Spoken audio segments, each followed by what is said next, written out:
Ryan's office revenge. The moment Ryan Hoffman told me to sign that document or clean out my desk, I knew this Harvard kid had just made the biggest mistake of his career. You know what really got me? The smirk on his face, like he was doing me some kind of favor. The conference room went dead quiet. You could hear the air conditioning humming and somebody's coffee maker gurgling down the hall. My name's Patrick Sullivan. I'm 47, been building things since I got out of the Navy 20 years ago. Started in Norfolk Shipyard, worked through 3 manufacturing companies before landing at North Star Defense Systems 15 years back. Here's the thing, I wasn't just some guy turning wrenches. I had 2 engineering degrees and enough experience to know when someone was trying to screw me over. The last 3 years, I'd been developing manufacturing processes that could cut production costs on defense contracts by 30%. We're talking about patents worth $12 million. Real money. And this 28-year-old nephew of the CEO wanted me to sign them over to streamline company operations. Yeah, right. The document sat there on the conference table like a loaded gun. I'd seen enough corporate paperwork in my time to know this wasn't standard procedure. My contract was crystal clear about intellectual property. I'd made sure of that when I started here. This is how we modernize operations in the new economy, Ryan said, adjusting his tie like he was playing dress-up in his uncle's office. All intellectual property created on company time belongs to North Star. We're consolidating ownership under executive oversight to move faster. I looked around the table. My supervisor, Janet, was staring at her hands like she was reading tea leaves. The HR rep hadn't even shown up. Should have been my first red flag. Just me, Ryan, and a couple of his MBA buddies who probably couldn't tell a drill press from a coffee machine. That's not what my contract says, I told him straight. I negotiated specific language about IP ownership when I started here. Spent 2 weeks going back and forth with your legal department. Ryan's smile got tighter. You could practically see the gears turning in his head, trying to figure out how some old factory guy knew about contract law. Contracts can be updated, Patrick. We're moving fast in the competitive landscape. Sometimes you have to adapt or get left behind. Not retroactively, they can't. Not without legal review and mutual agreement. He leaned back in his chair like he owned the place, which, technically, his uncle did. Patrick, let's be realistic here. You're not getting any younger. The industry's changing rapidly.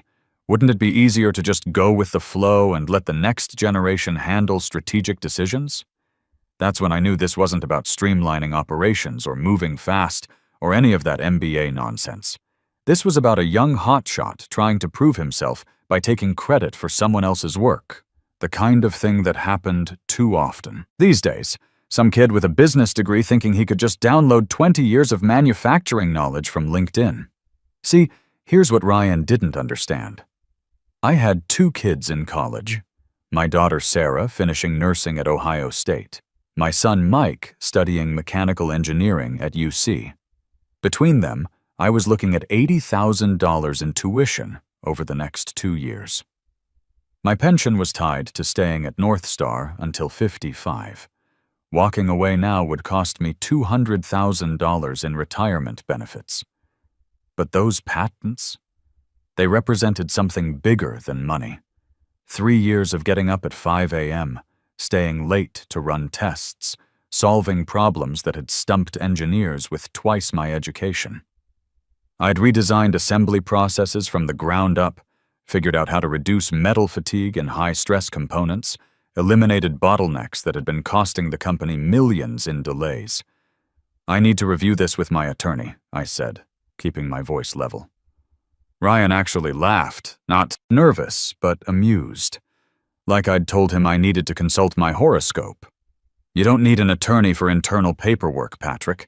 This is just administrative cleanup to bring everything under proper corporate structure. Just sign it, and we can all move on with our lives. I stood up slowly.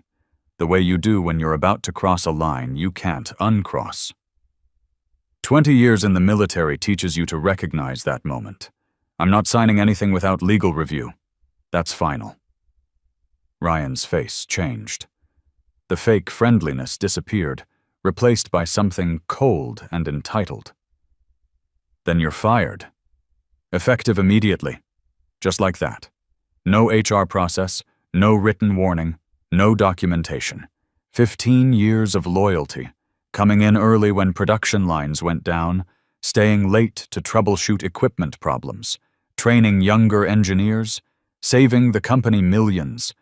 And he cut me loose in front of witnesses because I wouldn't hand over my life's work.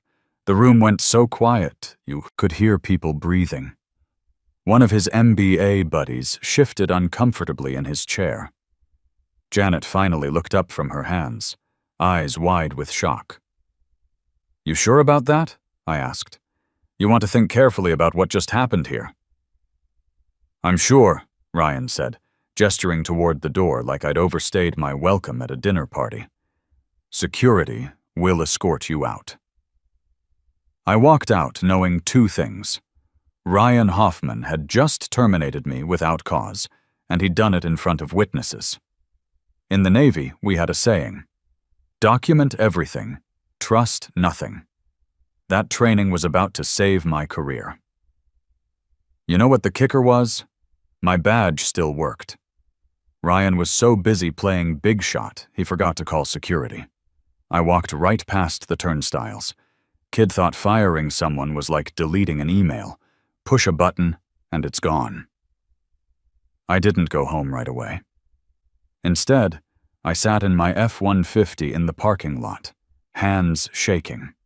Not from fear, but from pure anger. 27 years old when I left the Navy, full of hope about civilian life. Now at 47, watching some entitled brat try to steal my life's work. The irony wasn't lost on me. Here's what really burned. Those patents weren't just technical drawings. They represented every 5 a.m. morning in the shop, every weekend I'd given up to solve production problems. That was my engineering. My experience turned into something valuable. I called Michael Rodriguez. Met him through the Machinists' Union 5 years back. Good guy who understood blue-collar workers getting screwed by corporate types. "Patrick, what's going on?" Miguel's voice sounded concerned. I could hear office noise in the background. Phones ringing, people talking. Normal business day for everyone else. "They fired me, Miguel. Kid did it right in a conference room. No HR, no documentation, no nothing." "Slow down. Who fired you? What happened?" I took a breath and walked him through the whole thing. The document Ryan wanted me to sign, my refusal to give up my patent rights, the termination without cause. Miguel listened without interrupting, and I could practically hear him taking notes. "Let me get this straight," he said when I finished. "Ryan Hoffman, the CEO's nephew, demanded you sign over your intellectual property rights, and when you refused, he fired you on the spot? In front of witnesses?" "That's exactly what happened." "Did they follow any termination procedures? Progressive discipline, written warnings, HR involvement? What procedures?" The kid just pointed at the door like I was some drunk who wandered into the wrong building. Miguel was quiet for a moment. When he spoke again, his voice had that lawyer tone, sharp, focused. "Patrick, this is big, really big. How valuable are we talking about with these patents? $12 million conservatively. Manufacturing processes that cut production costs by 30%, reduce waste by 40%. Took me 3 years to develop, and they're the foundation for about half our defense contracts. Crap. I heard papers shuffling on his end. "Patrick, I need to see your original employment contract right now. If what you're telling me is accurate, they just violated about 6 different labor laws. How soon can we meet? Get down here now. And Patrick, don't talk to anyone from North Star. If they call, refer them to me." 20 minutes later, I was sitting in Miguel's office above Murphy's Diner in downtown Columbus. Small place, but Miguel had a reputation for taking on big companies and winning. His waiting room had photos of factory workers, union meetings, guys like me who'd gotten screwed and fought back. We spent the next 2 hours going through my paperwork. Miguel read every line of my employment contract twice, making notes in the margins, occasionally muttering something in Spanish that probably wasn't complimentary to Ryan Hoffman. "Here's the thing," Miguel said, spreading the contract pages across his desk. "Your contract has very specific language about intellectual property. The company can use your innovations for internal operations, but ownership stays with you unless they follow proper procedures." "What kind of procedures?" "Legal review, fair compensation, proper documentation, and most importantly, mutual agreement. They can't just demand you sign away your rights, and they definitely can't fire you for refusing." I felt something loosen in my chest. "So what do? We file a wrongful termination claim and send them a cease and desist order. If they try to use your processes without authorization, it becomes theft of intellectual property. Federal crime, not just a civil violation." Miguel pulled out a yellow legal pad and started writing. "Here's what's going to happen. First, we document everything: the meeting, the witnesses, the improper termination. Second, we send them legal notice that they have 5 days to stop using any of your processes. Third, we file with the labor board. And if they ignore us?" Miguel smiled, and for first time since that conference room, I felt hopeful. They won't ignore us once they understand what they're facing.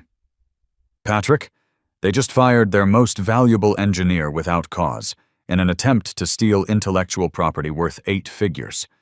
This isn't some minor HR dispute. This is corporate theft." My phone rang. The caller ID showed Nicholas Hoffman, Ryan's uncle, and the CEO. I showed Miguel the screen. "Don't answer," he said quickly. "Let it go to voicemail." We listened to the message together. Nicholas Hoffman's voice was friendly, conciliatory. "Patrick, there's been a misunderstanding. Ryan's new to management, got a little overzealous with company policy. How about we sit down Monday morning and work this out like professionals? Give me a call." Miguel was already shaking his head. "Classic damage control. They're realizing what just happened. Should I call him back?" "Absolutely not. They fired you, Patrick. They don't get to walk that back with a friendly phone call." Miguel stood up and grabbed his jacket. "I'm filing the paperwork today. By Monday morning, they'll have legal documents on their desk instead of friendly conversations." I walked out of that office feeling something I hadn't felt in years, like someone was finally on my side. Ryan Hoffman thought he could push around some old factory guy who wouldn't know his rights. Wrong bet, kid. The war was just beginning. Monday morning came fast. Miguel wasn't kidding about moving quickly. By 8 a.m., he'd filed our wrongful termination claim and hand-delivered a cease and desist order to North Star's legal department. 6 pages, single-spaced, referencing about 20 federal statutes. Beautiful legal work. I was home drinking coffee when my phone started buzzing with text messages. First one came from Janet, my old supervisor. They're asking everyone who was in that meeting to write statements. Legal's going crazy. Then another from Tim in production. "Heard you lawyered up. Good for you, man. Here's the thing about factory workers. We talk. Word spreads faster than gossip at church." By lunch break, everyone at North Star knew exactly what happened in that conference room. Around noon, my phone rang. Nicholas Hoffman again. "Patrick, we need to talk. This legal action is unnecessary. We can work this out. Mr. Hoffman, my attorney told you all communication goes through him now.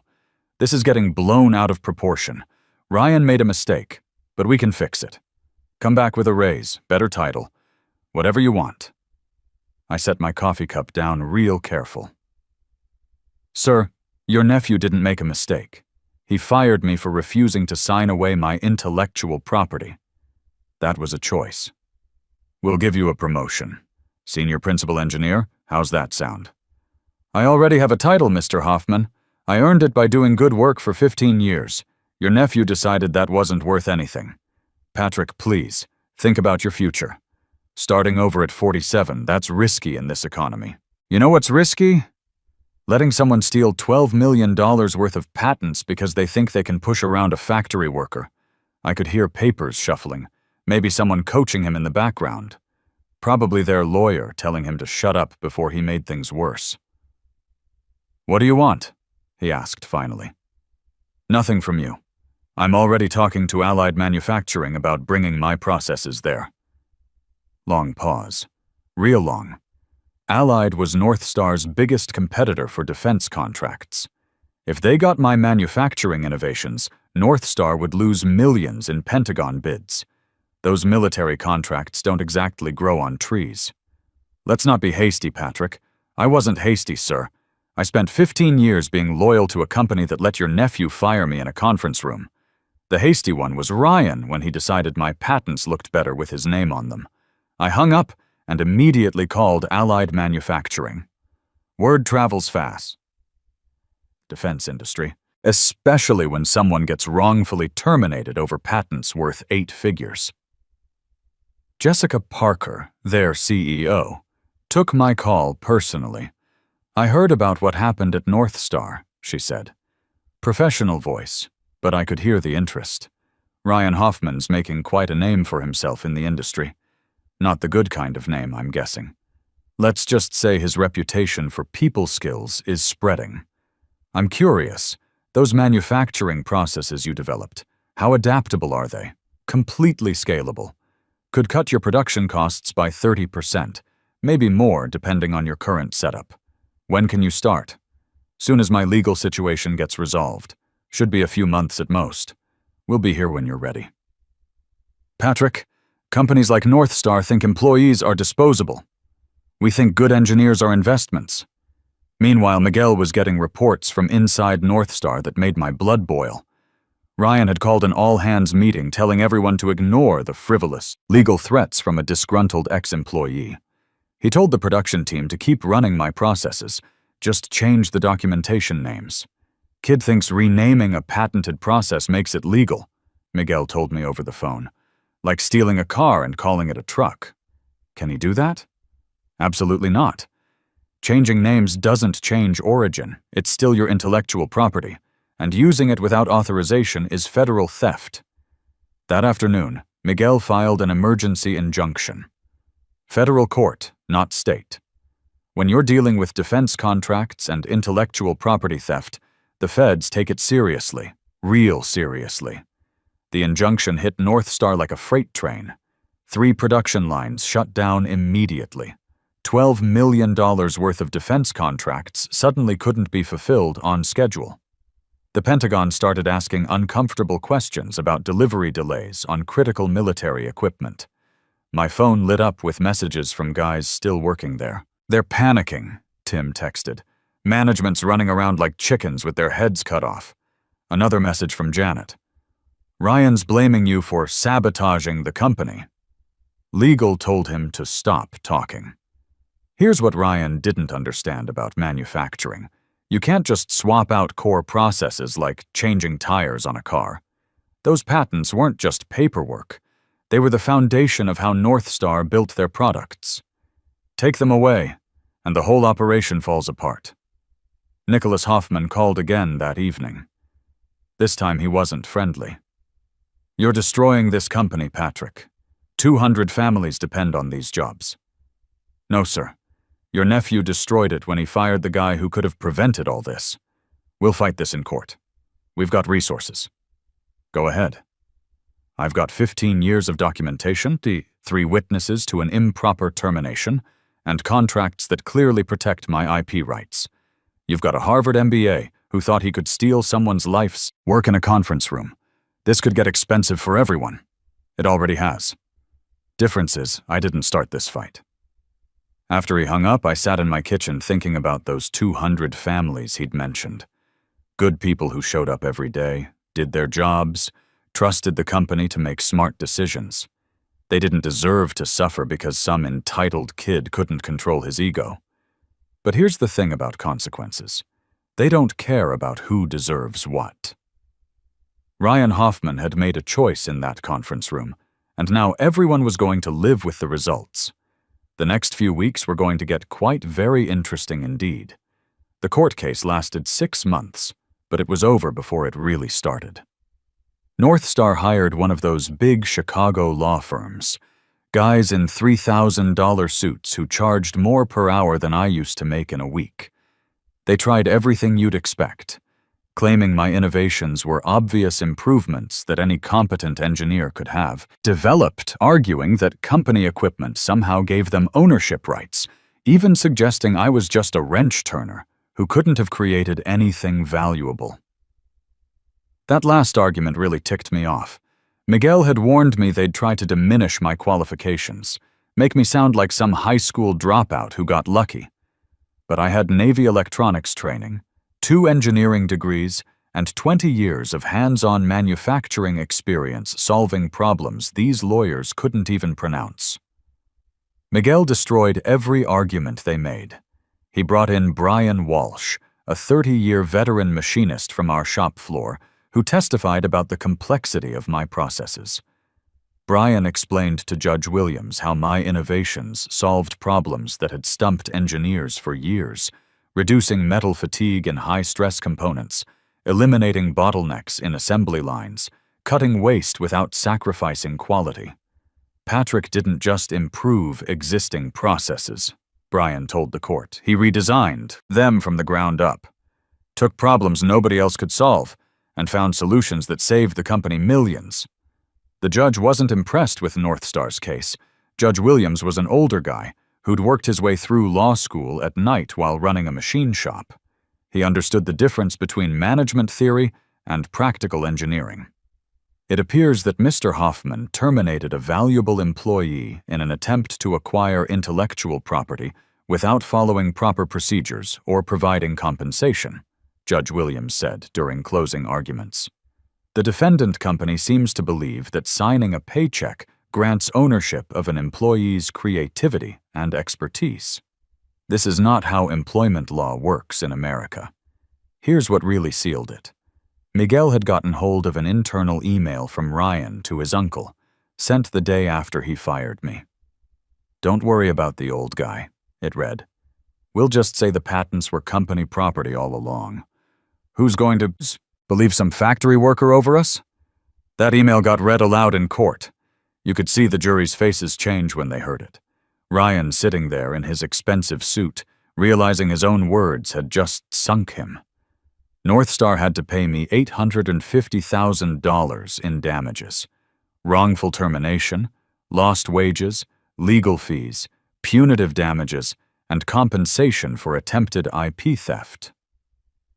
More importantly, they lost the right to use my processes entirely. Every production line that depended on my innovations had to be shut down or redesigned from scratch. Ryan Hoffman lasted exactly 8 more weeks before the board removed him. Word was that Uncle Nicholas wasn't too happy about losing $12 million worth of contracts because his nephew couldn't control his ego. Ryan's last day was quite a scene.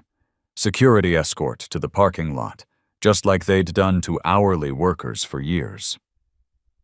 Allied Manufacturing hired me the day my settlement cleared. Senior consulting engineer with a 5-year contract, full patent protection, and a salary that reflected my actual value. My first project was adapting my processes for their new defense contracts, the same ones North Star couldn't bid on anymore because they'd lost their manufacturing advantage. You know what felt best? The respect. Jessica Parker listens when I talk. When I suggest improvements, she asks questions instead of assuming she knows better. "Your experience is exactly what we need," she told me on my first day. "We want innovation from people who actually understand how things get built." My kids are proud of what I did. Sarah called it standing up to corporate bullies. Mike said I showed him that principles matter more than paychecks. That meant more to me than any settlement money. I drive past the old North Star facility sometimes on my way to Allied. The parking lot's half empty now. They laid off 180 people after losing those Pentagon contracts. Could have been avoided if they'd treated their employees like people, instead of disposable assets to be managed by whoever had the right family connections. My daughter graduated nursing school debt-free thanks to that settlement. My son's got 2 more years of engineering school paid for. My pension's secure now, and I don't have to worry about working until I'm 70. Not bad for a factory worker who supposedly couldn't create anything valuable. These days I sleep better knowing I stood up for myself when it mattered. You spend 20 years building expertise, solving problems that keep America's military equipment running, making things work better for everyone who depends on what you build. Some entitled kid with the right last name figures he can just take credit for all that knowledge and effort because he's got an MBA and you've got calluses on your hands. Wrong move, kid. Here's what I learned about standing up to people who think they can push you around. Most of them have never faced real consequences for their actions. They're used to getting their way through connections, intimidation, or just plain entitlement. But when someone finally pushes back, really pushes back, with documentation and legal backing and the determination to see it through, they fold faster than a house of cards. The thing about bullies, whether they're in elementary school or executive suites, is they count on you backing down. They count on you being too scared, too poor, too tired to fight back. They count on you believing that little guys can't win against big companies. Sometimes they're wrong about that. Sometimes the little guy knows his rights, documents everything, and finds himself a lawyer who understands that David can still beat Goliath. You just need the right stones and the courage to use them. And sometimes, American justice actually works exactly the way it's supposed to.